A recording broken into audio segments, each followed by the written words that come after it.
அனைவருக்கும் வணக்கம். இந்த வீடியோவில் நம்ம கிரகங்கள் பரிவர்த்தனை அப்படின்றத பார்க்க போகிறோம். இந்த கிரகங்கள் பரிவர்த்தனை அப்படின்றது என்னன்னு பார்த்தீங்கன்னா, 2 கிரகங்கள் தன்னுடைய சொந்த வீட்டை வந்து மாற்றி அமைத்துக் கொள்ளுதல். அதாவது ஒரு கிரகம் தன்னுடைய சொந்த வீட்டில் இல்லாமல் வேற சொந்த வீட்டில் இருக்குது. அதே வேறொரு கிரகம் தன்னுடைய சொந்த வீட்டில் இருக்குது. அந்த கிரகத்தோடைய சொந்த வீட்டில் இருக்குது.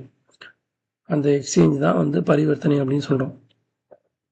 இப்போ நம்ம உதாரணமாக ஸ்க்ரீனில் பார்த்தீங்கன்னா, லக்னம் வந்து மேச லக்னம், 2வது செவ்வாய், ரிஷபத்தில் செவ்வாய் போட்டிருக்கேன். அந்த ரிஷபம் யாருடைய வீடு அப்படின்னு பார்த்தீங்கன்னா சுக்கிரனுடைய வீடு. அந்த சுக்கிரனுடைய வீட்டில் இருக்கக்கூடிய செவ்வாய், அதே இது செவ்வாய் வீட்டில் பார்த்தீங்கன்னா அதுக்கு 7ல் செவ்வாயோட வீட்டில் விருச்சிகத்தில் சுக்கிரன் போட்டிருக்கான். இது ஒரு கிரக பரிவர்த்தனை. அதே மாதிரி சனி சந்திரன் பரிவர்த்தனையும் போட்டிருக்கோம். சனி வந்து கடகத்தில், மகரத்தில் வந்து சந்திரன்.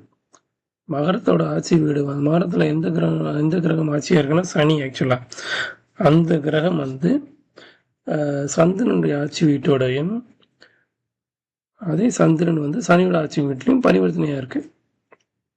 இது ஒரு உதாரணம் தான். அதே மாதிரி குரு சூரியன் பரிவர்த்தனை போட்டிருக்கு.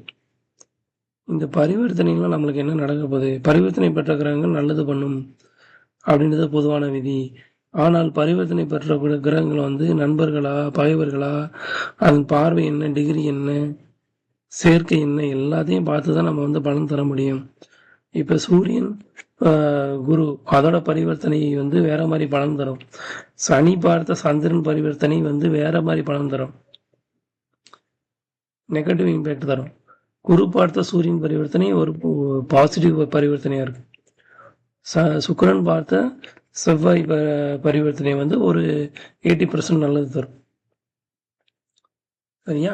அது எந்த வீட்டில் பரிவர்த்தனையாக இருக்குது, எத்தனை டிகிரியில் இருக்குது, என்ன சேர்க்கை, எல்லாத்தையும் பார்த்து பலன் தர முடியும்.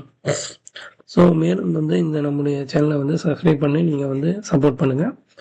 உங்களுடைய பர்சனல் ஹோரோஸ்கோப்பை பற்றி நீங்கள் சந்தேகம் இருந்தால் நீங்கள் வந்து பிங் பண்ணலாம். சரிங்களா? நன்றி.